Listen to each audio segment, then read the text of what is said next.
सही है। तो सबसे पहले हम लोग आते हैं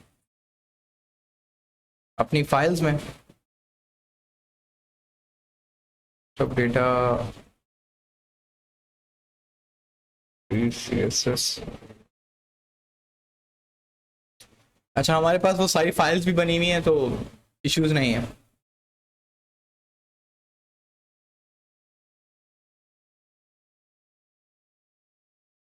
कल कुछ की पॉइंट्स थे जो हमने, कुछ कॉन्सेप्ट जो आपको याद रखने चाहिए, मेजरली वो मैं चाह रहा हूँ कि वो रिकॉर्ड हो, क्योंकि वो जो लॉजिक है वो तो बंदा याद रख लेता है कि पैडिंग कैसे लगानी है, मार्जिन कैसे लगाना है, सही है। लेकिन जो थोड़े बहुत याद रखने वाली चीज़ें हैं, जैसे कि कल एक बात हमने कही थी कि मार्जिन कोलैप्स होता है, उस तरह वाली जो थोड़ी सी बहुत बातें हैं मैं चाह रहा हूँ वो रिकॉर्ड एटलीस्ट हो जाएंगे, आप बाद में कम से कम उसको देख सकेंगे भाई ये क्या हो रहा है।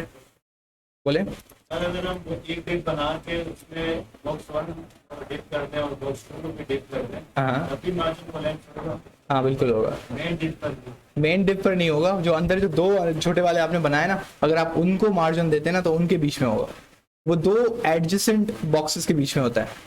अब वो दो एडजेसेंट कहीं भी हो सकते हैं, जहां भी आपको दो बॉक्सेस दिखें और एक पे टॉप है एक पे बॉटम मार्जिन है, वहां पे मार्जिन कोलैप्स होता है। सही है, सिंपल इसकी लॉजिक है। नहीं नहीं नहीं, अच्छा अब इसको हम थोड़े जल्दी जल्दी देख लेते हैं। अच्छा कल एक और प्रॉपर्टी रह गई थी लास्ट में, लेकिन अभी उसको थोड़ी देर में डिस्कस कर लेते हैं जल्दी जल्दी। तो ये हमारे दो बॉक्सेस थे, आपको याद हो तो हम बात कर रहे थे पहले बॉक्स मॉडल की, राइट। हम इसको भी मिटा देते हैं।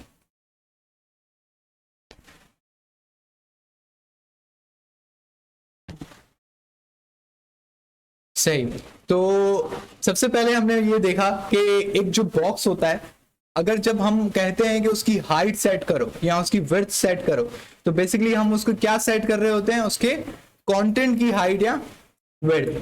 नॉर्मल केसेस में हमने देखा कि यही होता है। हमने कल देखा भी कि जब हमने 100% विड्थ दी तो बॉर्डर हमारा बाहर चला गया था। उससे हमें यह पता लगा जो हम हाइट और विड्थ दे रहे हैं वो बेसिकली किसकी हाइट और विड्थ है, कंटेंट की। वो पूरे बॉक्स या पूरे डिव का हाइट विड्थ नहीं होता, वो हमेशा किसका हाइट एंड विड्थ है, उसके कंटेंट की। तो हमें ये बात पता है कि हमारे पास पैडिंग नाम की एक चीज है और एक हमारे पास बॉर्डर नाम की चीज है। अब ये जो दो चीजें हैं ना, बॉर्डर और पैडिंग, ये दोनों एक तरह से बॉक्स के अंदर होती है। सही है, बॉर्डर वैसे तो आपकी बाउंड्री है, लेकिन वो फिर भी काउंट होती है कि वो आपके बॉक्स में उसका थोड़ा अंदर प्ले रोल होता है, क्योंकि कल आपने देखा था कि वो बॉर्डर आधा गुम हो गया था। सही है। उसके बाद हमने एक चीज देखी, मार्जिन। अब मार्जिन हमने देखा कि मार्जिन का हमने सिंपल रूल याद रखा था कि जब भी दो बॉक्सेस हों उनके बीच की जो स्पेसिंग है वो क्या होती है, मार्जिन। एक बॉक्स से उसके अंदर वाली स्पेसिंग क्या होती है, पैडिंग। और बॉर्डर तो उसकी बाउंड्री है। ठीक है, तो हमें ये बात पता लगी कि यार अगर हम लोग बॉर्डर देंगे और हमने 100% की विड्थ दी हुई है तो वो बॉर्डर आउट हो जाएगा। क्यों? क्योंकि बॉर्डर और पैडिंग जो होती है वो विड्थ में काउंट नहीं होती। तो उसके लिए हमने एक पहली चीज जो देखी थी वो देखी थी कि हमारे पास एक प्रॉपर्टी है और उसको हम कहते हैं box sizing. Box sizing border box. ये प्रॉपर्टी क्या करती है, ये आपका बॉर्डर और आपकी पैडिंग, उसको अब आपकी विड्थ का पार्ट काउंट करती है। अगर आप 100% कह रहे हैं तो 100% में वो आपकी पैडिंग भी काउंट करेगा और वो आपका बॉर्डर भी काउंट करेगा। इसका सबसे बड़ा फायदा क्या होता है कि आपका जितने भी आपके एलिमेंट्स हैं, अगर आप उस पर कोई पैडिंग लगाते हैं और उसके आप कोई बॉर्डर लगाते हैं तो वो अपने लिमिट को आउट नहीं करेगा। लेकिन यहां पर एक टेक्निकल प्रॉब्लम है। कुछ लोग क्या गलती करते हैं कि वो करते ये हैं कि वो यहां पर इनकी जो पैडिंग्स वगैरह हैं वो उससे दो एलिमेंट्स को ना एक डिस्टेंस पे लाने की कोशिश कर रहे होते हैं।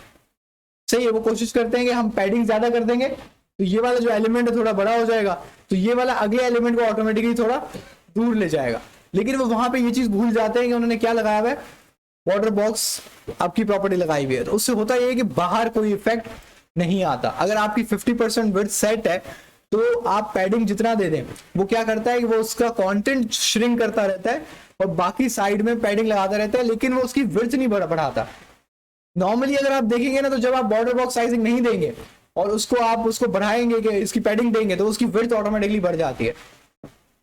सही है, मेरे कहने का क्या मतलब है कि अगर आप इसको, ये बॉक्स आपने दिया हुआ है, अब कुछ लोग क्या करते हैं कि इसकी मुझे विड्थ बढ़ानी होती है ना थोड़ी अच्छी खासी, तो लोग पैडिंग भी यूज कर लेते हैं, क्योंकि अगर आप नॉर्मल केस में देखेंगे कि पैडिंग आप देंगे तो उसकी विड्थ बढ़ जाती है, तो उनको लगता है यार पैडिंग दे दो विड्थ बढ़ जाएगी, लेकिन अब विड्थ काम नहीं करती जब आपने ये वाली प्रॉपर्टी लगा दी है।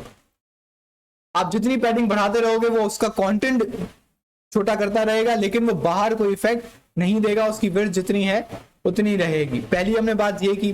दूसरी हमने बात ये की थी कि मार्जिन कोलैप्स की। मार्जिन कोलैप्स में हमने देखा कि अगर आप बॉक्स नंबर 1 को कोई मार्जिन दें, अच्छा हम एक काम करते हैं, एक और चीज देख लेते हैं कि हो सकता है आप में से बाकियों को पता हो। अभी जो आपने एक चीज देखी वो थी मार्जिन, और हमने यहां पे क्या दी थी 20 पिक्सल, और हमने देखा कि इसको 20 पिक्सल आ गई, लेकिन क्या आप देख रहे हैं कि 20 पिक्सल मार्जिन कहां से आई है? चारों तरफ से। अब इसका मतलब है जरूरी थोड़ी है कि मुझे हर तरफ से चार वो इतनी मार्जिन देनी है, हो सकता है मुझे कहीं से कम देनी है, कहीं से ज्यादा देनी है, वो तो मेरी बॉक्स की प्लेसमेंट है ना, मैं हर वक्त सेम मार्जिन थोड़ी दूंगा। तो बेसिकली ये जो मार्जिन की प्रॉपर्टी आप पढ़ रहे हैं या पैडिंग की प्रॉपर्टी आप पढ़ रहे हैं, इनके 4 टाइप्स हैं, सही है, यानी कि ये 4 साइड से दी जा सकती हैं। कैसे? अब हम एक काम करते हैं,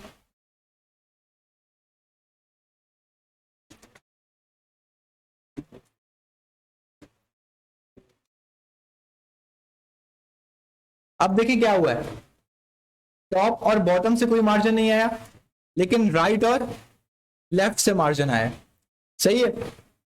अगर हम यहां पे क्या करते हैं, इसको 20 पिक्सल दे देते हैं, इसको 0 कर देते हैं, इसको 20 कर देते हैं, और इसको 0 कर देते हैं, तो अब कहां से आई है मार्जिन? बॉटम और टॉप से। इससे हमें यह पता लगा कि जब ये जो मार्जिन की प्रॉपर्टी है ये बेसिकली 4 वैल्यूज रिसीव कर सकती है। वो 4 वैल्यूज क्या क्या है?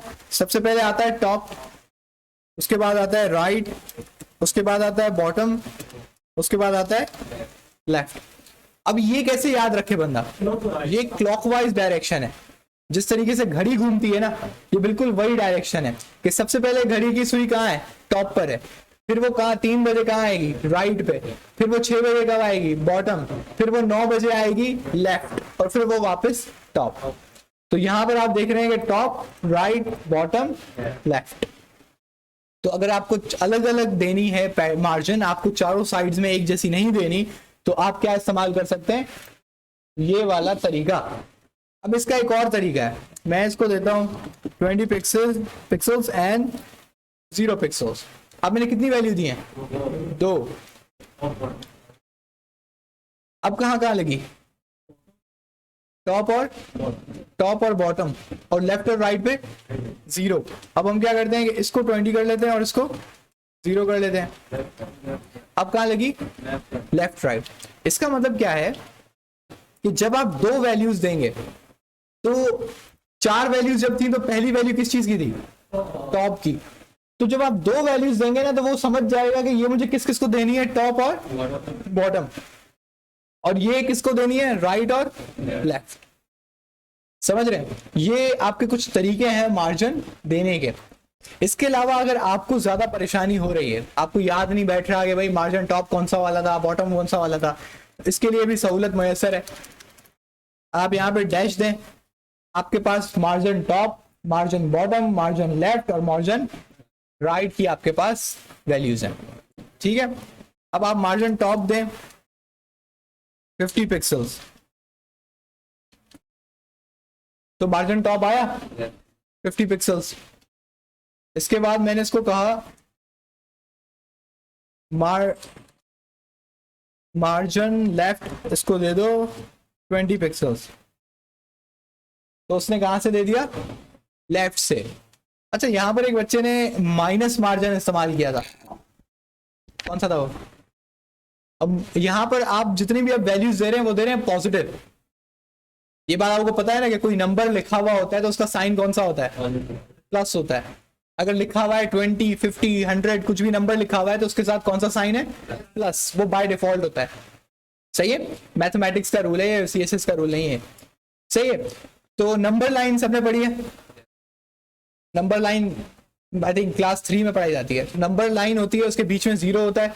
जब आप लाइन के राइट हैंड साइड में जाते हैं तो +1, +2, +3, और जब आप लेफ्ट हैंड साइड में जाते हैं तो -1, -2, -3। इसका मतलब क्या है कि जब अगर आप, अब ये तो बात आप समझ गए हैं कि माइनस दे दिया जा सकता है, यहाँ पे माइनस में वैल्यू दी जा सकती है, लेकिन उसका असर क्या होगा। अब देखिए मार्जिन टॉप है तो कहाँ पे आपकी मार्जिन लगती है, ऊपर से। लेकिन अगर आप मार्जिन टॉप को जरा देखें तो आपने लिखा 50 पिक्सल, तो वो ऐसे नीचे आता है। तो इसका ऑपोजिट क्या होगा, वो ऑपोजिट इफेक्ट वो ऊपर जाएगा। समझ रहे हैं, तो ये मार्जिन टॉप से यूं आ रहा है, फिर ये यूं जाएगा। तो अब हम इसको चेक कर लेते हैं। मैंने इसको कहा माइनस कितने दे दो, 10 पिक्सल्स दे दो, -10 पिक्सल दे दो। अब पॉजिटिव नहीं है, तो जब हमने ऊपर देखा तो देखो बॉर्डर गायब हो चुका है। इसका मतलब है कि ये बॉक्स जो है थोड़ा सा ऊपर चला गया। आप ये सवाल पूछ सकते हैं कि इसकी जरूरत क्या पेश आई।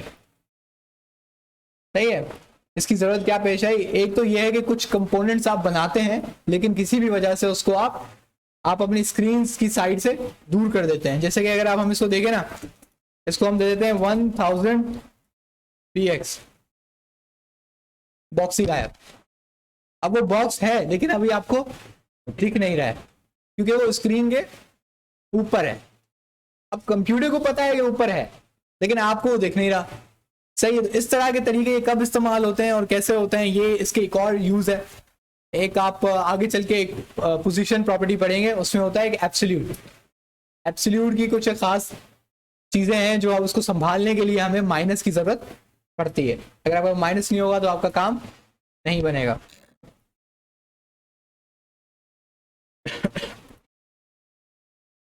उसके बाद हम लोग, जब हमने देख लिया कि मार्जिन में ये हरकत होती है,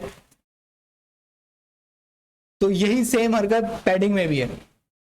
सही है, पैडिंग भी आप क्या कर सकते हैं कि यहाँ पे कितना दिया हुआ है 20 पिक्सल्स, इसकी भी 4 वैल्यूज हैं। ये 4 वैल्यूज भी ले सकता है, top, right, bottom, left. Set है। इसके बाद ये 2 वैल्यूज भी ले सकता है, टॉप और बॉटम, लेफ्ट और राइट। ये बात समझ आ रही है, इजी।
ये चीज आपको दिख रही है। अब थोड़ी सी ना सीएसएस को देखते हैं कि कैसे यूज होती है, क्या चीज है, थोड़ा बहुत ना इसका भी हम अंदाजा लगा लें कि ये क्या है बेसिकली।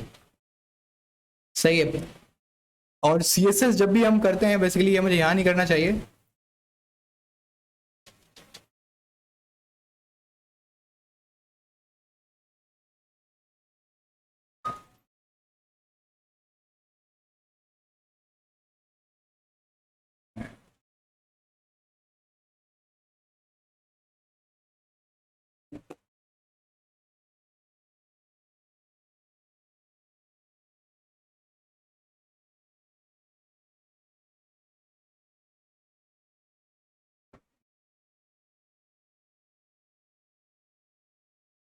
सही, तो अभी तक जो आपने प्रॉपर्टीज अब तक पढ़ी हैं, सही, अभी तक आपने डब्बे शब्बे बनाए, कोई चीज काबिले तारीफ कोई ऐसी बनाई नहीं है। हाँ, आपने जो लास्ट असाइनमेंट था, आपके आप में से कुछ बच्चों ने बहुत जबरदस्त काम किया है।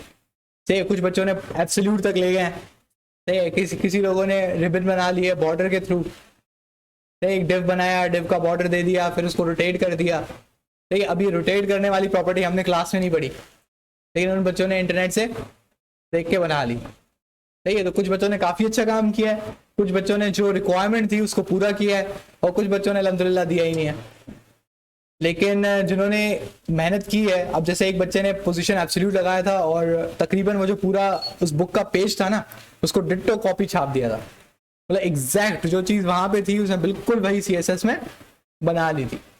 अभी आप देखेंगे इतना अर्ली स्टेज है हमारी, अभी तो आप समझ लें कि CSS आपने शुरू किया है। असल में जो मुझे लगता है फील होता है ना कि जब आप CSS अब आप CSS से कुछ बना सकते हैं, वो तब है जब आप फ्लेक्स पढ़ते हैं। सही है, क्योंकि ये पोजीशन प्रॉपर्टीज और ये सब ना मुझे ये पुराना तरीका है। मैं सोचता हूँ यार ये पढ़ने का भी ज़्यादा फायदा नहीं है, इस पर खामखा मेहनत ज़्यादा लगती है, दिमाग ज़्यादा लगता है, टाइम बर्बाद होता है। फ्लेक्स की प्रॉपर्टी ऐसी प्रॉपर्टी है कि आप 2-3 प्रॉपर्टीज लगाते हो, आपके इतने बड़े बड़े काम आसान हो जाते हैं। सही है, सब कुछ कंट्रोल हो जाता है, सारा पेज का लेआउट अभी जो आप बना रहे हो ना, ये मार्जिन इधर उधर उधर, फ्लेक्स सब खुद हैंडल कर लेता है। बहुत सारे बच्चों को ये क्वेश्चन होता है, सर मैं इसको बीच में कैसे लाऊंगा, मैं वर्टिकली यहाँ पे कैसे लाऊंगा।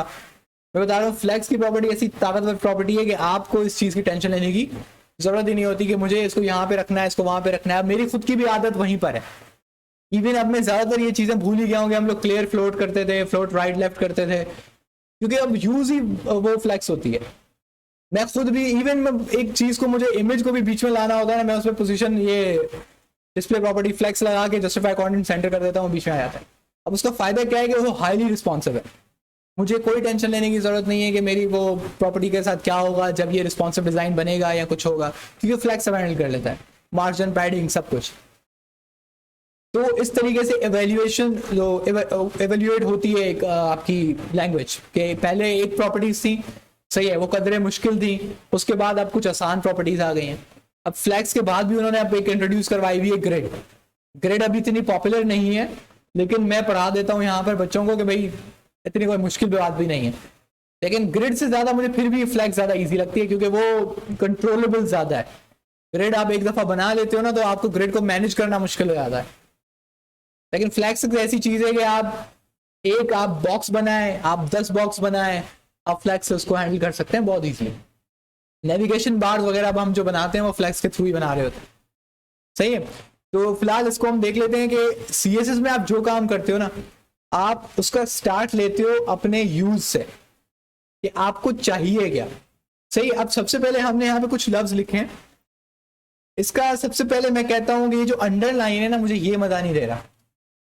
तो मैं अब CSS आपको भी आती है, मुझे भी आती है, हमने सिलेक्टर्स भी पढ़े हैं, प्रॉपर्टीज भी पढ़ी हैं, हमने वैल्यूज भी उनकी पढ़ी हैं थोड़ी बहुत, अभी आगे और पढ़ेंगे।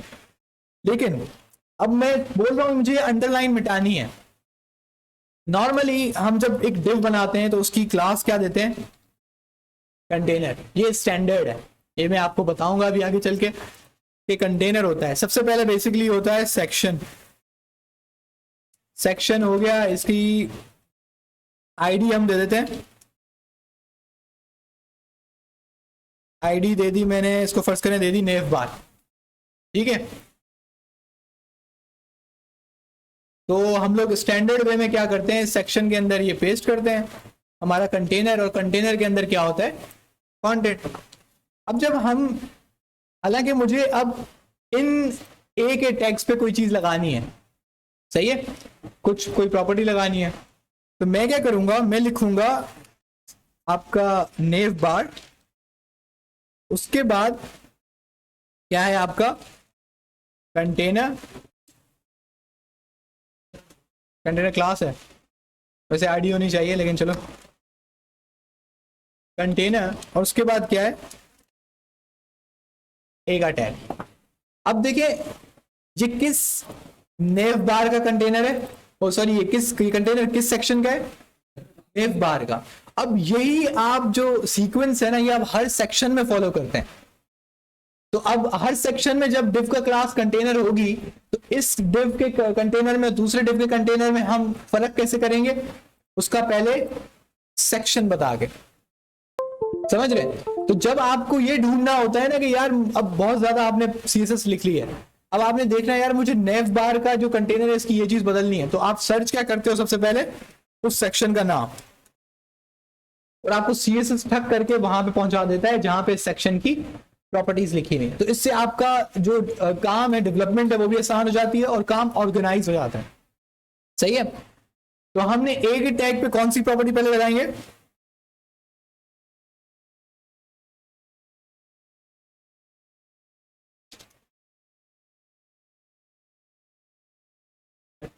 नहीं नहीं नहीं नहीं यार, टेक्स्ट डेकोरेशन, ये मैंने लिस्ट स्टाइल टाइप किसकी प्रॉपर्टी लगा दी थी? ये बुलेट्स हटाने की प्रॉपर्टी है जो आप यूएल और एलआई में लगाते हैं। सही है। तो यहाँ पे इसका अंडरलाइन चेंज हो गया। अब उसके बाद सिंपली आप क्या देंगे? कलर आपने दे दिया, फॉर एग्जांपल ब्लैक दे दिया। अब आपके पास कुछ समझ में आ रहा है यार, कुछ अब चेंज हुआ है। वो जो कॉमन एक आपका लिंक टैग्स होते हैं उससे अभी बहुत मुख्तलिफ दिख रहे हैं। अब हमें पता है कि हमारे पास ना एक ये जो कंटेनर है, ये कौन सी क्या है? डिव है। तो इसका बैकग्राउंड कलर हो सकता है, हो सकता है। इसको हमने एक बैकग्राउंड कलर दे दिया, क्या? ग्रीन। अब अगर इसको मैंने ग्रीन दे दिया ना तो फिर ये वाइट अच्छे लगेंगे। सही है। अब एक मसला मुझे यहां दिख रहा है कि इसके ऊपर और साइड में क्या है? मार्जिन है। सही है। और ये वाली कल हमने चीज पढ़ी थी कि इसको कैसे हटाते हैं हम लोग? एक यूनिवर्सल टैग लगा के, और हमने इसको पैडिंग और मार्जिन क्या दे दी? 0 तो अब वो क्या हो गया? चिपक गया। सही है। उसके बाद हम भी काम कर सकते हैं। हम क्या काम कर सकते हैं इसके अंदर? हम लोग ए वाले टैग्स में हम दोबारा वापस आते हैं। सही है। इसके बाद हम लोग फॉन्ट, फैमिली, सेंस सेरिफ देंगे इसकी। अब भी कुछ बेहतर है, लेकिन चलो। उसके बाद हम लोग एक अब काम कर सकते हैं। अब मसला क्या है? अब मसला ये है कि मुझे लग रहा है यार ये जो डिव है ना, ये बहुत चिपका हुआ है। बात समझ आ रही है? तो हम क्या कर सकते हैं इसका क्या हल हो सकता है? नहीं नहीं नहीं, मैं कह रहा हूँ कि ये जो ग्रीन बेल्ट है ना, ये देखो ये बहुत करीब है। मैं चाह रहा हूँ ये थोड़ा दूर दूर हो। इसका क्या हल हो सकता है? पैडिंग। पैडिंग में किसको दूंगा? किसको? टॉप और बॉटम किसका? डिव का या ए टैग का? ए टैग का। अगर मैं इसकी पैडिंग देता हूं तो क्या होता है? तो यहां पे मैंने फर्स्ट करने दे दी 20px और यहां पे मैंने दे दी 0। तो क्या वही काम नहीं हुआ? ये भी तो मैं दे सकता था, क्योंकि बाय डेफिनेशन आपको मैंने क्या पढ़ाया था कि बाय डेफिनेशन ये है कि डब्बे के अंदर अगर आपको स्पेस देनी है तो पैडिंग आप कहाँ दे सकते हैं? अंदर। तो आपके वो पैडिंग दे सकते हैं। लेकिन अगर आपके दो बॉक्सेस के दरमियान में स्पेसिंग देनी है तो आप कहाँ देंगे? मार्जिन, उसके मार्जिन देंगे आप। लेकिन अब यहाँ पर एक इशू है। सही है। लेकिन चलो उसको बाद में हम थोड़ी देर में डिस्कस करते हैं। लेकिन एक और काम है। अब एक और हमें चीज पता लग रहा है कि साइन अप कॉन्टैक्ट के बहुत करीब है। सही है। तो हम ए टैग को क्या कर सकते हैं? अब इसके भी बहुत तरीके हैं। नहीं है, एक तरीका ये है कि मैं इसको दे दूं मार्जिन राइट 10px। अब कुछ वो दूर हो गया। बात समझ आ रही है? अब कुछ दिखने में लग रहा है कि हाँ यार कुछ तो बन रहा है। ठीक है। अब मुझे एक चीज नजर आ रही है कि होम का जो बटन है वो बहुत ज्यादा उस तरफ पिचका हुआ है। तो आप ये क्या कर सकते हो कि यहाँ पे आप मार्जिन, ये एक और प्रॉपर्टी होती है तो फनकारी करते हैं ना। अब यहाँ पे होती है ओवर, होती है नहीं, nth चाइल्ड होती है 1।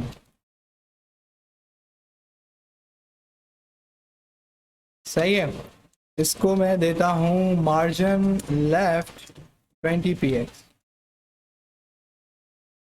कहानी समझ आई? मैंने एक यहाँ पे सूडो सिलेक्टर यूज किया है, सही है। अब मसला ये हो रहा था कि अगर मैं मार्जिन लेफ्ट देता सारे एज को, तो सारे एज जो है ना वो लेफ्ट से 20-20 पिक्सल उधर उधर उधर खिसक जाते हैं। मुझे वो चीज नहीं चाहिए थी। मैं कहता हूँ कि भाई मुझे डिजाइन अच्छा लग रहा है जैसा है, मुझे सिर्फ किसको स्पेसिंग देनी है, होम बटन को ना। तो होम बटन मुझे पता है, अब मैं उसमें क्लास व्लास भी नहीं देना चाहता, ना क्लास ना आईडी, मैं ये काम नहीं करना चाह रहा। तो मैंने एक इंटेलिजेंट मेथड यूज किया कि मैंने क्या किया कि नेव बार कंटेनर का जो ए टैग्स हैं उनमें से nth चाइल्ड है कौन सा वाला, 1, यानी कि पहला टैग जो है उसकी सिर्फ मार्जिन लेफ्ट क्या कर दो, 20 पिक्सल। तो मैंने पहले वाले टैग को इस तरीके से टारगेट किया, सही है। ये है सारी थोड़ी गेम टारगेटिंग की। इसके अलावा अगर आपको यहाँ पे पता लगे कि ये वाली जो मैंने टेक्निक यूज की है ना, ये एक और जगह बहुत पॉपुलरली यूज होती है, शायद आप में से किसी ने थोड़ी बहुत प्रैक्टिस की हो तो आपने टेबल्स बनाए होंगे। आपने देखे कि टेबल्स नॉर्मली जब आप पढ़ते हैं बुक्स वगैरह में, तो उनका एक जो रॉ होती है वो वाइट होती है, एक लाइट ग्रे होती है, फिर वाइट होती है, फिर वाइट ग्रे होती है, फिर ऐसे करके पूरा यूं चलता जाता है। ये वाला जो काम अगर आपको CSS में करना हो तो अब आप ये थोड़ी करोगे सब में जाके ये लिखोगे कि ये वाइट वाली रॉ है, ये ग्रे वाली रॉ है, सब पे क्लास दे जा रहे हो, क्लास दे जा रहे हो, ये काम थोड़ी करोगे। उस पे आप क्या करते हो, यहां पर आके लिख देते हो। तो वो क्या करता है कि वो ऑड का मतलब है कि पहले वाले को फर्ज करें आपने इसको बैकग्राउंड कलर दिया हुआ है व्हाइट, तो वो पहले वाले को व्हाइट करेगा, फिर लाइट ग्रे करेगा, फिर व्हाइट करेगा, फिर लाइट ग्रे करेगा, ऐसे करके अल्टरनेट चला लेता है। यहाँ पे आप इवन भी लिख सकते हो, वैसे वो आपकी मर्जी है, ये आप चेक कर लेना कि आपका कैसे इफेक्ट दे रहा है। फिलहाल के लिए मैंने ये इस्तेमाल किया है फॉर 1, सही है। अब यहाँ पे बड़ी डिसेंट सी मेरे पास एक नैप बार बन के दिख रही है। अच्छा, एक और चीज हो सकती है कि मैं इसको देखूं कि भाई ये छोटे होने पे तो मसला नहीं कर रही, नहीं, क्योंकि वो अभी है ही इतने छोटे कि वो ज्यादा चीजें हैं ही नहीं कि वो इतना कुछ हो, सही है। तो ये थोड़ा बेटर है, लेकिन अभी भी इसमें एक चीज मिसिंग है। तो क्या चीज मिसिंग है इसमें? एक चीज और हो सकती है कि हम लोग क्या कर सकते हैं कि यहाँ पर इसको हम दोबारा कॉपी करेंगे, सही है। यहाँ पे आके आप करते हो होवर प्रॉपर्टी। अच्छा, इसकी एक टेक्निक होती है, मैं कह रहा हूँ होवर करने पर जो इसका बैकग्राउंड, सॉरी कलर दिया हुआ है, मैंने कलर वाइट दिया हुआ है ना, तो ये कलर वाइट होगा। इसकी एक टेक्निक होती है, आपने कलर वाइट दिया, यहाँ पे ये खुल गया, सही है। आपका कलर वाइट ये रहा, आई थिंक बॉक्स, ये सर्कल यहाँ पर है ना, बिल्कुल वाइट है। तो जब आप होवर पे किसी चीज को कोई कलर दे रहे हो ना, तो उसका एक सिंपल सा छोटा सा एक रूल याद रख लें कि अच्छा भी लगे, गोला गंडा ना लगे। तो आप क्या कर लें कि जो कलर आपने ओरिजिनल सिलेक्ट किया हुआ है ना, जैसे यहाँ पे व्हाइट है, तो इस डॉट को थोड़ा ड्रैग करके आप थोड़ा सा नीचे ले आए, तो क्या हो जाएगा, हल्का सा ग्रे हो जाएगा। ये कुछ ज्यादा हो गया वैसे,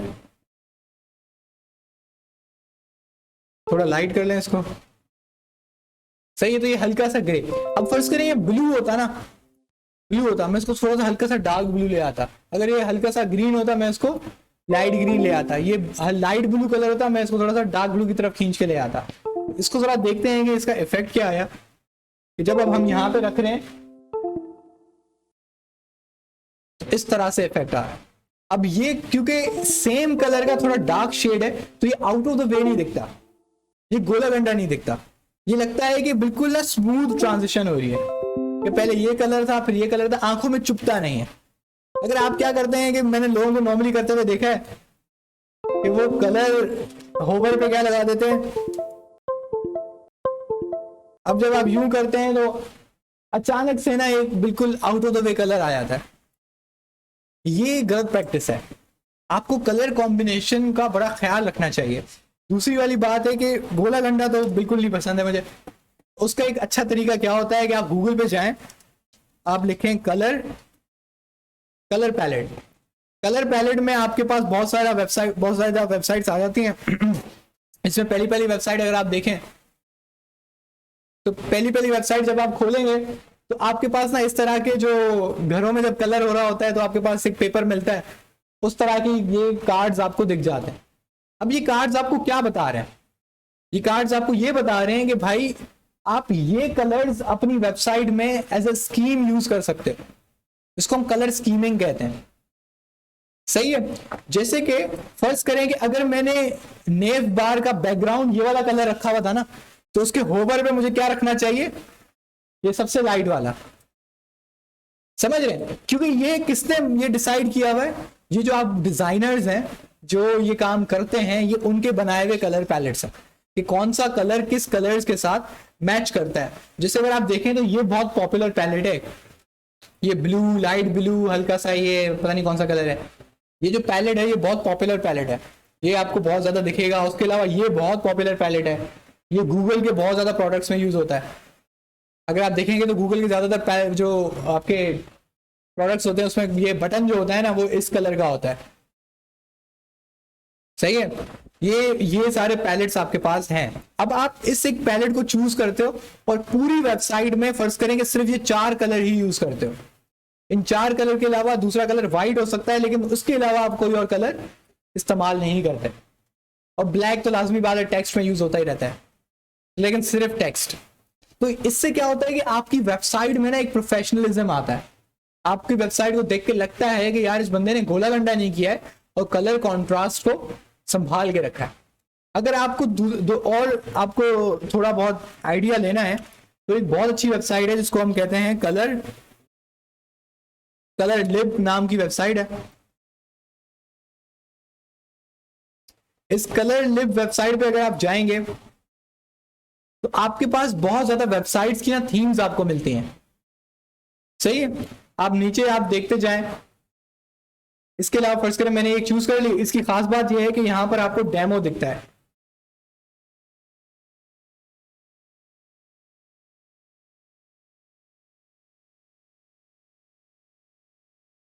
अब ये उन्होंने एक वेबसाइट बनाई हुई है, करेक्ट। अब इसके आप कलर्स देखें। ये एक कलर है, वैसे इसका कलर आप उठा भी सकते हैं। आप यहां पे जाएं, ये वाला कलर, ये व्हाइट कलर नहीं है, ये हल्का सा थोड़ा सा ना ग्रे शेड है। ये प्योर व्हाइट नहीं है, लेकिन आपको लग रहा होगा देख करके ये व्हाइट है, लेकिन व्हाइट नहीं है। सही है। यही कलर्स का खास बात है। अब आपको लग नहीं रहा, लेकिन आपकी आंखों को ये अच्छा लग रहा है क्योंकि ये व्हाइट से थोड़ा सा डार्कर शेड है। अब जैसे ये ग्रीन कलर है, मुझे पता करना है कि इसका हैक्स कोड कौन सा है, तो मैं इंस्पेक्ट करूंगा और मुझे यहाँ पे मिल जाएगा, ये रहा इसका हैक्स कोड। आप यहाँ से देखें ये पूरे वेबसाइट के कलर्स हैं जो भी इस वेबसाइट में यूज हुए हैं। तो नीचे आप जाएंगे तो ये जो कलर लिब है, ये नॉर्मली जितनी भी यहाँ पे आपको वेबसाइट दिखेंगी, अब ये देखिए इसका फुटर बहुत अच्छा बना हुआ है। यहाँ पे जितनी भी आपको वेबसाइट्स मिलती हैं वो डिजाइनर्स की बनी हुई हैं, और जितनी भी दूसरी वेबसाइट्स हैं उनमें से सबसे ज्यादा मुझे जो अगर थीम्स अच्छी लगती है ना वो कलर लिब की लगती है। कलर लिब की जो थीम्स होती है मुझे लगता है किसी डिजाइनर्स ने बनाई हुई। तो यहाँ पे आप गो थ्रू कर सकते हैं। यहाँ पे बहुत ज्यादा वेबसाइट्स हैं। ये बहुत निराली सी वेबसाइट लग रही है मुझे।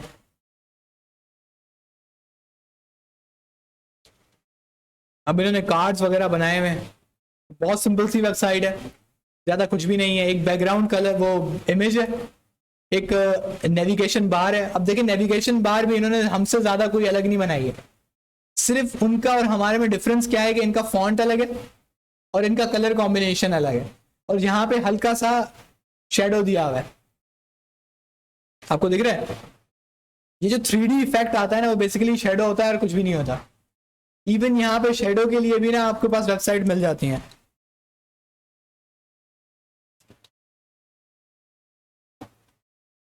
शेडो जनरेटर,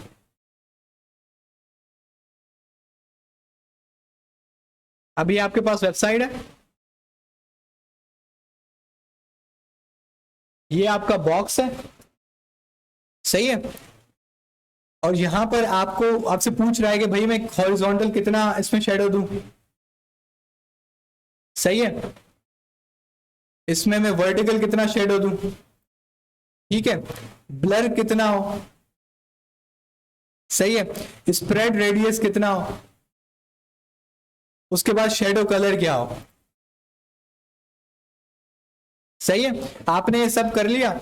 और ये ओपेसिटी भी आप जानते हैं, ओपेसिटी क्या होता है, वो हल्का सा ना उसको लाइट कर देता है। और जब आप ये पूरा काम कर लेंगे तो यहाँ पे ये कॉपी का बटन है, आप इसको कॉपी करेंगे और एज इट इज ये प्रॉपर्टी CSS में पेस्ट कर देंगे, तो आपके बॉक्स के ऊपर बिल्कुल ऐसा शेडो आ जाएगा।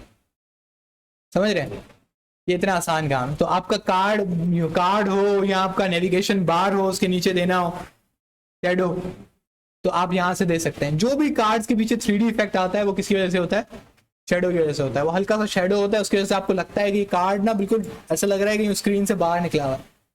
मुझे 3D इफेक्ट आता है, वो शेडो का कमाल है। और शेडो भी आपको ज्यादा सीखने की जरूरत नहीं है, आप इस वेबसाइट पे आए शेडो जनरेटर, आपके पास सारे यहाँ पे बार्स हैं, उसको एडजस्ट करें जैसा आपको अच्छा लगता है, यहाँ पे फाइनली आके कॉपी कर दें। इसके अलावा एक और होती है ग्रेडियंट।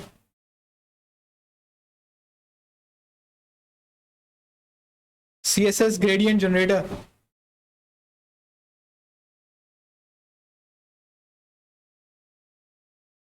अब CSS ग्रेडियंट जनरेटर भी बहुत कमाल की वेबसाइट है। अब देखेंगे मुझे अपने बैकग्राउंड में वो बटन है, नेविगेशन बार है, उसका मुझे ना बैकग्राउंड ऐसा देना है, सही है। तो आप यहाँ पे कलर्स चूज कर सकते हैं। अब यहाँ पे कितने कलर्स यूज हुए हैं, 3। आप यहाँ पे क्रॉस करेंगे तो आप डिफरेंट कलर भी दे सकते हैं, सही है। यहाँ पे ऑलरेडी प्री मेड थोड़े से ग्रेडियंट्स हैं, आप वो भी दे सकते। ग्रेडियंट समझते हैं सब, ग्रेडियंट ये है जो ये दिखा हुआ है ना कि एक साइड से दूसरा कलर है, दूसरी साइड से दूसरा कलर है, वो थोड़ा सा यूं ट्रांजिशन जो हो रही है, इसको हम क्या कहते हैं, ग्रेडियंट, CSS ग्रेडियंट। सही, आप यहां से कलर्स चूज कर रहे हैं, आप यहाँ पे इवन एंगल चूज कर रहे हैं। अभी कितना एंगल है, 90 डिग्री। 90 डिग्री का मतलब है कि वो बिल्कुल रफ ट्रांजिशन, ये आधा इतना फिर उसके बाद आधा इतना। उसके बाद आपको अगर करना है कि नहीं ऊपर से थोड़ा शुरू हो नीचे से यूं जाए, तो आप उसका एंगल भी बदल सकते हैं। अब लीनियर हो या रेडियंट हो, लीनियर का मतलब है कि सीधा सीधा, और रेडियल का मतलब है कि जिस तरीके से ना पानी में पत्थर फेंको तो रिपल बनता है, इस तरह का इफेक्ट देना है तो रेडियल इफेक्ट होता है वो इस तरीके से। अब देखें बीच में ये डार्क हो गया, फिर वो लाइट होता हुआ जाता है, लाइट हो जा रहा है, ये इसको हम कहते हैं रेडियल इफेक्ट। कि वो बिल्कुल ये वही इफेक्ट है कि जब आप पानी में पत्थर फेंके और वो एक रिपल बनता है और वो यूं बाहर चला जाता है, तो ये वो वाला इफेक्ट है। अगेन जब आप नीचे आएंगे, जब आपने डिसाइड कर लिया अच्छा मुझे यही कलर्स चाहिए, मुझे ऐसा ग्रेडियंट चाहिए, तो आपने यहाँ पे आके क्या दबा दिया, कॉपी टू क्लिपबोर्ड। आपने कॉपी कर लिया, अब ये दोनों कमांड्स आपकी कॉपी हो गई, आपने जाके क्या करना है, सिर्फ पेस्ट करना है। तो आप CSS ग्रेडियंट भी ऐसे बना लेते हो, नहीं आप बॉक्स शेडो भी ऐसे बना लेते हो, तो आपका नेविगेशन बार हो, आपका कार्ड हो, वो बड़ा खूबसूरत बन जाए। आपको उसकी टेंशन लेने की जरूरत नहीं है, ये प्रोफेशनल एक फील आता है। और दूसरा, आपको कलर पैलेट चूज करने चाहिए तो यहां से चूज करने चाहिए। अब जैसे ये वाला कलर है, ये सेम कलर है जो इन्होंने यहाँ पे यूज किया हुआ है, आपको दिख रहा है, ये भी बहुत पॉपुलर एक कॉम्बिनेशन है।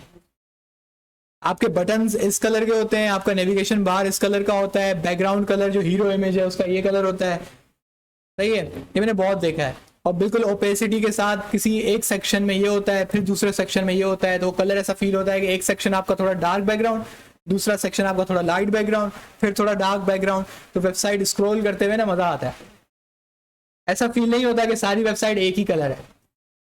लेकिन अब देखिए वो यूज क्या कर रहे होते हैं, सेम कलर्स ही यूज कर रहे होते हैं, उनको बस अल्टरनेट कर रहे होते हैं, समझ रहे हैं। तो ये सारे कलर साइंसेस हैं और ये वेबसाइट आपको यूज करनी चाहिए। अगर आपका शुरू में दिमाग नहीं चल रहा, जो कि नहीं चलता, तो आप कलर लिप पर हैं, आप यहाँ पे थीम्स को एक्सप्लोर करें, यहाँ पे बहुत थीम्स हैं। ये तो सिर्फ उसने एग्जाम्पल के लिए थोड़ी सी ना सामने दिखा दी है। अब आप वेबसाइट टेम्पलेट्स पे जाएंगे तो आपके पास और वेबसाइट्स आ जाएंगी,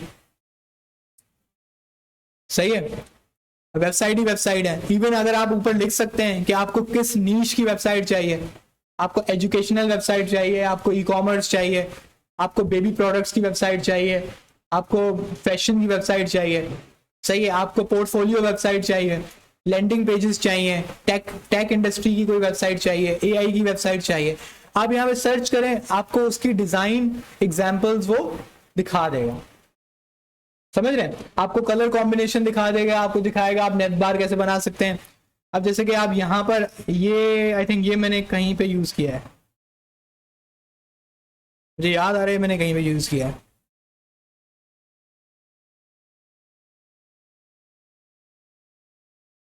मेरे ख्याल से मैंने एक क्लाइंट को टीका लगाया था। हाँ, एक क्लाइंट था, उसको ये सेम टीका लगाया था, वो उसको ये देख के बड़ा मजा आ गया था। सही है, ये बेसिकली जावास्क्रिप्ट है, कुछ नहीं कर रही जावास्क्रिप्ट में, सिंपल सा आपको पढ़ेंगे आपको पता लग जाएगा, बहुत आसान सा कोड है इसका। सही, और ये इस तरीके से नंबर बदल के एक नंबर पे स्टेबल हो जाते हैं। अगला क्लाइंट बोलता है भाई भाई वाह। सही है, और ये वाला जो आप गैलरी देख रहे हैं ये भी हम खुद नॉर्मली नहीं बनाते, इसके भी आपके पास ना लाइब्रेरीज टेम्पलेट्स वगैरह मिल जाते हैं, आप उनको इस्तेमाल करते हैं और वो यूज़ कर लेते हैं। ये आप खुद नहीं बनाते क्योंकि इसके पीछे भी बहुत आपकी जावास्क्रिप्ट और सीएसएस लग रही होती है। अभी आपके दिमाग में होगा कि हम सीएसएस को लेके ना हम ए टू जी खुद करेंगे, ए टू जी सब करेंगे, लेकिन ये बहुत अच्छा मोटिवेशन है, एक अच्छा समझ लें कि आपका खुद का जज्बा है, लेकिन मैं इसके अगेंस्ट एडवाइस करूँगा। आप जितनी लाइब्रेरीज, जितना एक्सटर्नल कंपोनेंट्स आप इस्तेमाल कर सकते हैं आप करें। जैसे सीएसएस शेडो मैंने आपको बताया, सीएसएस ग्रेडियंट मैंने आपको बताया, वो कलर पैलेट्स मैंने आपको बताया, सही है, ये थीम्स वाली कलर लिब मैंने आपको बताई, क्योंकि ये 15-15 साल, 20-20 साल, 25-25 साल लगा के जो इंडस्ट्री में डेवलपर्स पकते हैं ना, वो उनका ये काम इतना पॉपुलर होता है कि मुझे भी पता है, अगले वाले को भी पता है, सबको पता है जो डेवलपमेंट इंडस्ट्री में है। समझ रहे हैं, जो फ्रीलांसिंग का काम करते हैं खास तौर पे उनको ये टेक्निकें पता होती हैं। जो कंपनी में काम कर रहे होते हैं ना, नॉर्मली वो इस चीज को फॉलो नहीं करते। अगेन, क्योंकि फ्रीलांसर और कंपनी वाले में क्या फर्क होता है, कंपनी वाला कहता है कि जितना स्लो काम हो उतना अच्छा है, क्योंकि उसको वो एक ही काम होगा। सही है, वो बोलेगा कि मेरे अब्बा का थोड़ी है, वो स्लो स्लो स्लो करेगा, उससे बॉस पूछने आएगा यार काम हुआ? नहीं सर, अभी तो ये सिर्फ बटन बना है। फिर वो आएगा एक हफ्ते के बाद, यार काम हुआ? नहीं सर, ये अभी तो नेविगेशन बार बनी है। सही है, वो स्क्रैच से करेगा, वो बोलेगा सर सब मैं खुद करूंगा, टेंशन नहीं लो। क्यों? क्योंकि वो बोलेगा कि यार अगर मैंने इसको खत्म कर दिया ना, मुझे दूसरा काम पकड़ा देंगे, मैंने ये काम खत्म कर दिया मुझे दूसरा काम पकड़ा देंगे। तो वो बोलेगा सर मैं सब कुछ स्क्रैच से बना रहा हूँ, देखिए मैं ये कर रहा हूँ, देखिए मैं वो कर रहा हूँ। तो कंपनी में बड़ी पंचायतें होती हैं। अब जिस बहुत ज्यादा क्लाइंट्स होते हैं जिनको स्क्रैच से चाहिए भी होता है, लेकिन मैंने बहुत कम देखे हैं आजकल, क्योंकि आजकल जो है ना अजाइल फ्रेमवर्क यूज होता है। अजाइल फ्रेमवर्क का मतलब होता है कि आप मिनिमम वायबल प्रोडक्ट बनाते हैं, MVP जिसे हम कहते हैं। मिनिमम वायबल प्रोडक्ट क्या होता है कि क्लाइंट आपको कहता है कि भाई कुछ भी कर, एक हफ्ते में मुझे बना के दे, मुझे नहीं पता तू क्या कर रहा है, बस डिजाइन वो आपको दे देगा, बोलेगा ये डिजाइन है, ये छाप दो, एक हफ्ते के अंदर मुझे बना के दे दो। अब वो जो स्क्रैच से काम करने वाला बंदा है ना, वो बोलेगा यार 2-3 साल का टाइम तो दे भाई, एक हफ्ते में क्या होता है। सही है, तो यहां पर जो फ्रीलांसर होगा ना, वो बोलेगा एक हफ्ता, 4 दिन तो मैं बना के देता हूँ। क्यों? क्योंकि उसकी प्रैक्टिस है ये सब कुछ इस्तेमाल करने की। वो जाएगा, वो कार्ड का कहीं से कोड उठा लेगा, कहीं से जाके नेविगेशन बार का कोड उठा लेगा, उसके कलर पैलेट से चूज करके लगा देगा। सही है, बॉक्स शेडोज उधर वेबसाइट से निकाल लेगा, सब कुछ कर करके करा के। क्यों? क्योंकि वो जितना कम टाइम में जितना ज्यादा प्रोजेक्ट निपटाएगा उसके उतने ज्यादा पैसे बनेंगे। कंपनी वाला भले वो 10 प्रोजेक्ट कर ले महीने में, उसकी सैलरी तो वही है। समझ रहे हैं? तो ये थोड़ी सी फ्रीलांसिंग की सोच है, क्योंकि मैंने ज्यादा वहीं पे काम किया है, तो मैं ऐसी चीजों पे ज्यादा फोकस कर रहा होता। यहाँ से ये कर लिया, वहां से वो कर लिया, इससे क्या होता है कि आपका काम भी प्रोफेशनल लगता है। जो बंदा कोई और देखता है बोलता है यार क्या बात, कमाल हो गया। समझ रहे हैं? तो अब जैसे कि एक हमारे पास था,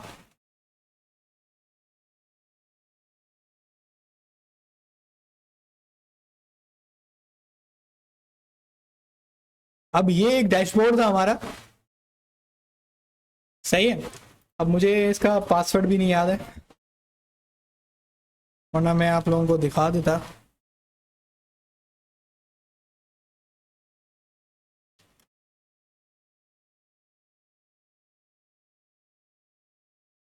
नहीं, मुझे इसका पासवर्ड याद नहीं है। तो ये एक बड़ा जबरदस्त एक डैशबोर्ड है।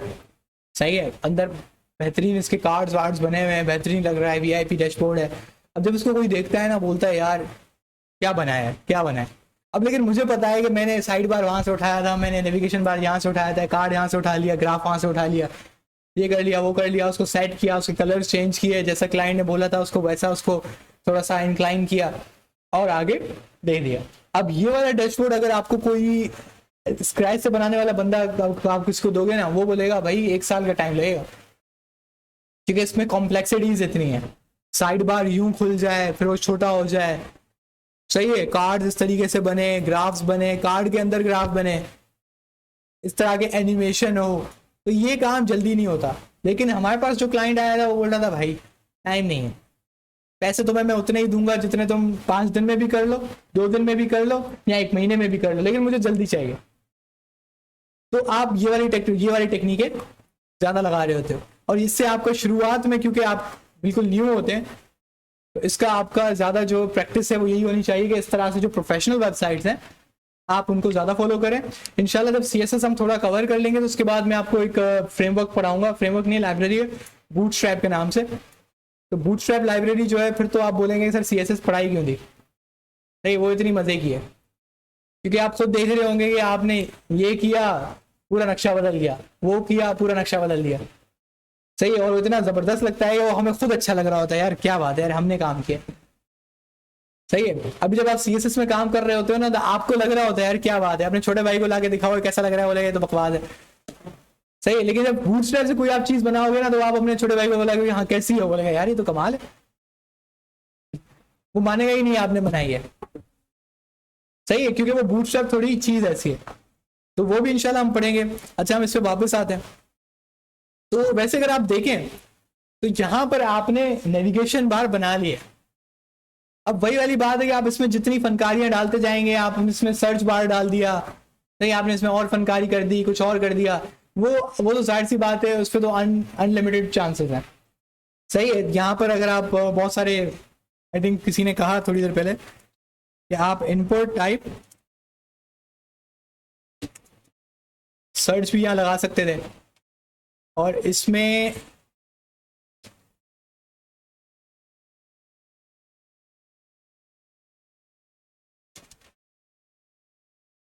अब हमारे पास एक अच्छा सा इसका वो बन जाएगा। आपने बोला नेव कंटेनर,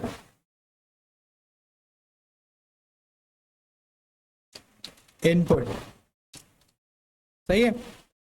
मैंने बोला भाई बॉर्डर रेडियस किस किसको पता है, मैंने लगाया बॉर्डर रेडियस 5 पिक्सल्स। अगर आपको थोड़ा सा फील हो रहा हो इसके राउंड हुए हैं, लेकिन अभी भी मुझे लग रहा है यार थोड़े और होने चाहिए, अब कुछ बेटर है, सही है। अब हमने क्या किया कि हमने इसमें लग दिया बैकग्राउंड कलर। अब बैकग्राउंड कलर मैंने लिखा पहले ग्रीन, अब ग्रीन पे मैंने क्लिक किया और ग्रीन का डॉट ये रहा, तो ये मैं इसकी क्या कर रहा हूँ, लाइट कर रहा हूँ, इसको बहुत ज़्यादा लाइट कर रहा हूँ, मैंने इसको लाइट कर दिया, बहुत लाइट कर दिया, तो इसने बेसिकली इसको ट्रांसपेरेंट कर दिया।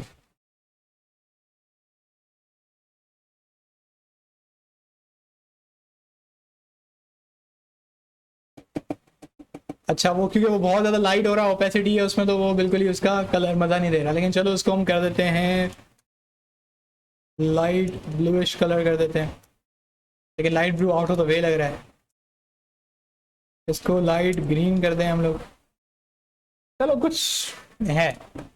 अब हमारे पास ये चीज़ इतनी बन गई। अब इसके बाद हमें पता है कि हम यहाँ पर जाके इसमें प्लेस होल्डर लगा सकते हैं। प्लेस होल्डर क्या है, सर्च, हमने प्लेस होल्डर सर्च कर लिया। अब एक और चीज़ क्या हो सकती है इसके साथ, अच्छा इस पर टेक्स्ट लाइन काम करेगा, क्या लगता है टेक्स्ट लाइन काम करेगा,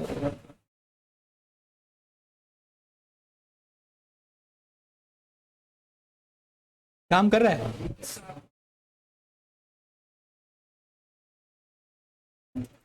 तो यहाँ पे हम इसको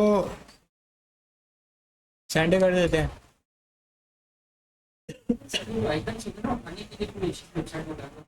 आइकन्स, यार आइकन्स की जो सबसे पॉपुलर वेबसाइट है वो है फॉन्ट ऑसम, इसके आइकन्स पे आप क्लिक करेंगे, आइकन्स पे आप क्लिक करेंगे तो यहाँ पे आपको बताएगा कि हमारे पास अल्हम्दुलिल्लाह 16,000 आइकन्स हैं। सही, आइकन्स ही आइकन्स हैं। सही है, ये बहुत पॉपुलर वेब लाइब्रेरी है फॉन्ट ऑसम के नाम से। यहाँ पे आप कोई भी आप सर्च कर लें, अब किसी का भी फर्ज करें आपको इंस्टाग्राम का आइकन चाहिए तो इंस्टाग्राम का आपको आइकन्स मिल गए, आपने इसको क्लिक किया, आपको ये क्या करता है, एक सिर्फ टैग देता है, बोलता है जहां भी आइकन लगाना हो ना वहां पे ये टैग पेस्ट पेस्ट कर दो तो आपका आइकन लग जाएगा।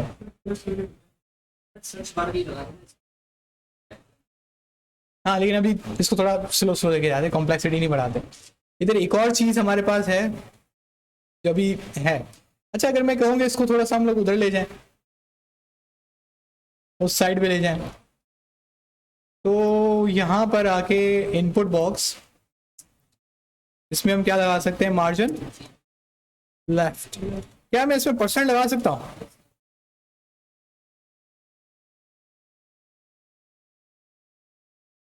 मार्जिन लेफ्ट परसेंट, तो वो उस तरफ चला गया। सही है, इसमें आप वही वाली बात है कि आप जितनी चीज़ें करते जाएंगे आपकी होती जाएंगी, कोई इसमें बड़ी बात नहीं है। लेकिन प्रॉब्लम यह है कि आपको बेसिक कॉन्सेप्ट पता हो। अभी तक आप जो चीज़ देख रहे थे कि आपको प्रॉपर्टीज़ का पता होना लाजमी है। आपने ये चीज़ चेक की कि मुझे जो फ़ायदा इस वक्त दे रही है वो कौन सी चीज़ है, कि मुझे प्रॉपर्टीज़ का पता है। अब मुझे होम के आगे सिर्फ स्पेस देनी थी तो मुझे nth चाइल्ड का पता था तो मैंने लगाया, ठीक है। मुझे बॉर्डर रेडियस का पता था तो मैंने इसको बॉर्डर रेडियस दिया। सही है, तो प्रॉपर्टीज का आपको पता होना लाजमी है, तभी आप जाके कुछ सोच सकते हैं। अगर किसको ये nth चाइल्ड का नहीं पता होता तो वो सोच रहा होता यार मैं इसको ये कैसे करूं। हो सकता था वो क्या करता कि इन ये हरकत होती है कि इन सारे टैग्स को वो एक और डिव में अंदर रैप करता और उस डिव को मार्जिन लेफ्ट देता। सही है, अब टेक्निक ये सही है, टेक्निक ये भी सही है, लेकिन आपने फजूल का एक और डिव लगा दिया सिर्फ किसके लिए, कि वहां से स्पेस देने के लिए। तो एक ही काम करने के, अब मैं उसको गलत नहीं कह सकता, मतलब की बात है, मैं उसको गलत नहीं कह सकता क्योंकि जो चीज थी उसने वो कर दी। लेकिन प्रॉब्लम ये है कि एक और उसका एक अच्छा तरीका है जो कि एक लाइन में हो गया था, अब वो कर लें बिना किसी टैग लगाए के, बिना कुछ किए। क्योंकि प्रॉब्लम क्या होती है कि जब आप कोई वेबसाइट बनाते हैं तब तो ठीक है, लेकिन अगर कोई और बंदे ने वेबसाइट बनाई हुई और आप उसमें चेंजिंग करनी है, सही है, अब आप दूसरा डिव लगाएंगे ना, उसकी सीएसएस सारी फट जाएगी। समझ रहे हैं आप, दूसरा आपने डिव लगाया उसकी सीएसएस खत्म हो गई, क्योंकि उसने इस तरीके से रिलेटिव सिलेक्टर्स लगाए हुए हैं कि आप वो जैसे नहीं होता कि एक डिव के अंदर दूसरा डिव है उसमें ये लगा दो। हो सकता है उसने ऐसी कोई प्रोग्रामिंग की हुई हो, आपने एक और डिव लगा दिया और वो तबाही हो गई।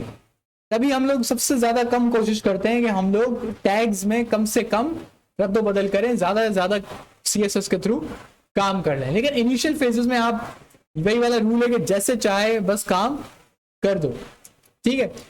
अभी के लिए आप ये करेंगे, आप अपने पीसीज पे जाएं और इस सर्च बार को छोड़ दें, सिर्फ क्या करें कि ये वाला जो मैंने सिंपल नेविगेशन बार बनाया ना, इस तरह का एक नेविगेशन बार बना दें, उसमें सिर्फ सर्च बार ना हो, लेकिन ये कोई कर दें। आप उसमें colour, background colour different choose कर लें, आप फॉन्ट फैमिली दूसरी चूज कर लें, आपकी मर्जी है, ठीक है। फिलहाल के लिए बस ये सिंपल नेविगेशन बार।